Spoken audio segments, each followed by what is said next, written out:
Over Christmas break, I visited my parents in Texas, and while I was there, I interviewed my dad on his thoughts on Star Wars. The whole thing was kind of a mess. I didn't have any kind of like good equipment or anything like that, so I taped phones to the back of chairs and kind of tried to face them towards me and my dad. The whole room was echoey, even though I put blankets all over the floor. It was pretty fun picking his brain. Let's see what he had to say.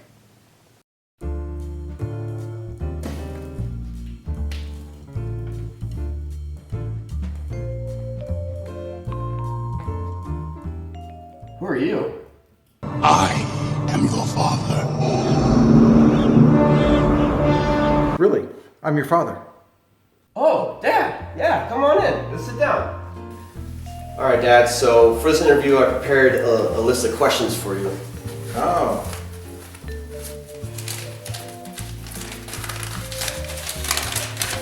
Very nice. But I think I'm just wing it. Well, I knew all the answers to those. I'm just kidding. Oh. I answer questions right Oh. Okay. now. Okay. So that was my failed attempt to weird out my dad. It was at this moment that I realized he's a dad.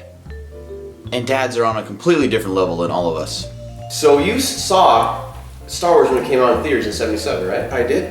What was that like? What was it like leading up to seeing the movie?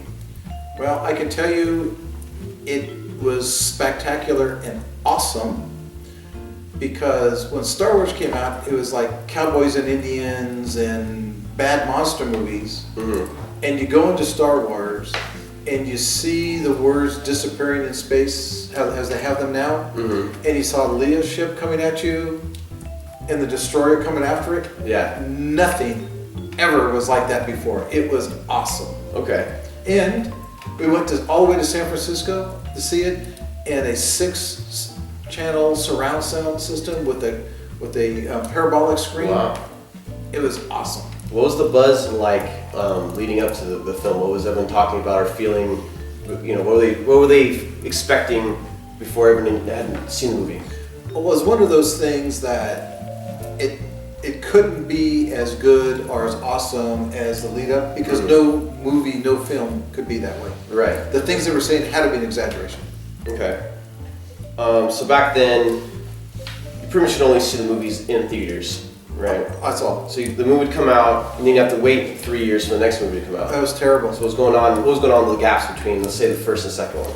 Well, speculation, and you'd wait and wait and wait till the rerun came back so you could go see it again.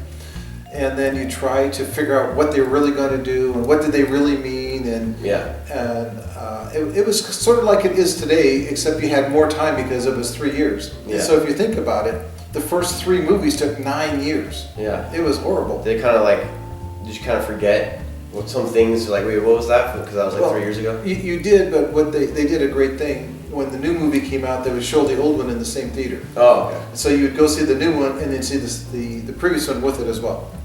So you guys see the movie, you leave. What are you thinking about? What do you feel after you finish watching it for the first time?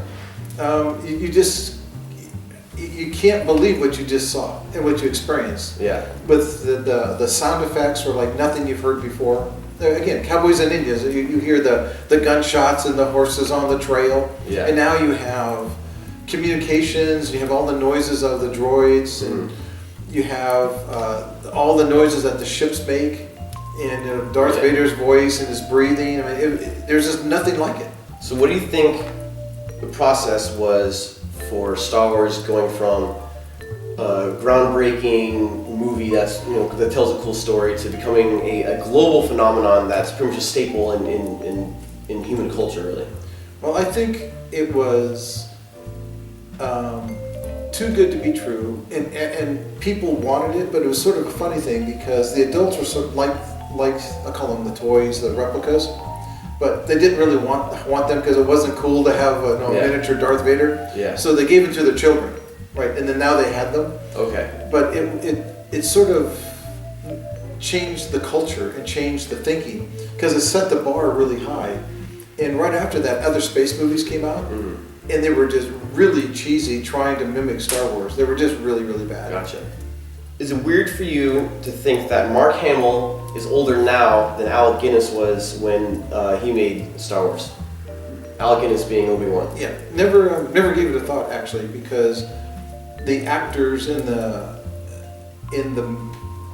movies themselves are like timeless, right? Yeah. Yeah, they didn't, like, between the three movies, they didn't gain 9 years. They were just what they were. Yeah. Yeah. But it is funny when you look back how old the actors are now when they first started. Yeah. But Because you spent 30 years 30, 40 years kind of seeing Luke as he was, a young guy, now he's this old guy. yeah, because that's really true. Because he went from, I guess he's in his 20s or whatever it was. Yeah. And then they disappear forever. And he comes back and he's like 60. Yeah. So that is kind of strange to think about it. But the actors are timeless. Yeah. Well, the characters, excuse me. The characters are timeless. Absolutely. As someone that comes from the original wave of Star Wars, you wait 20 years or so, and you finally get the prequels. So what was the buzz like for the prequels for someone from your generation, and how did you feel about them after you saw them? Well, it was sort of disappointing in one way, but it was really rewarding in another. Because after all this time and discussing things with people, you figured out all the things that were missing and how things all hooked together. Yeah. And then you go see the movie and they figured it out and hooked it up different than you did. So one of you was wrong. Yeah. Right. So I guess from the standpoint of having some kind of conclusion is a good thing. Some of us liked our own conclusions better. Yeah. But it is interesting watching the newer movies tie together the loose ends from the older ones.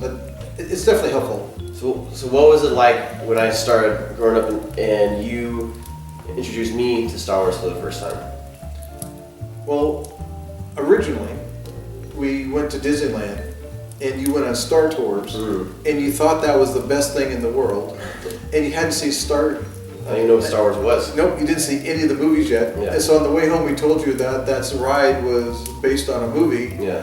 And I think you watched the movie like 9 hours straight. Yeah. You just kept watching it over and over and over. Yeah. So, I don't even think I knew what was happening. I just liked all the stuff. but it's intoxicating. It's sort of like the new Three Stooges, right? It just pulls you in. Yeah, absolutely. So you waited 20 years after Episode 4 comes out to finally see the prequels, and then you wait about another 25 years after Jedi comes out to finally see Episode 7. Was that kind of like finally a release for you, or was it kind of like you're over it because it's been so long? It was almost like the first time. Oh. Yeah, because I didn't go back and say, the 7's coming out, let's go watch all the other movies. You said 7 out, let's go see it. And you go, oh yeah, oh yeah, oh yeah, oh yeah. And so it was a refresh, again, with somebody else's idea, but it was as new and wonderful as it was when episode 4 came out. Yeah. So are we done with the questions? We're done. So is this what you do with yourself?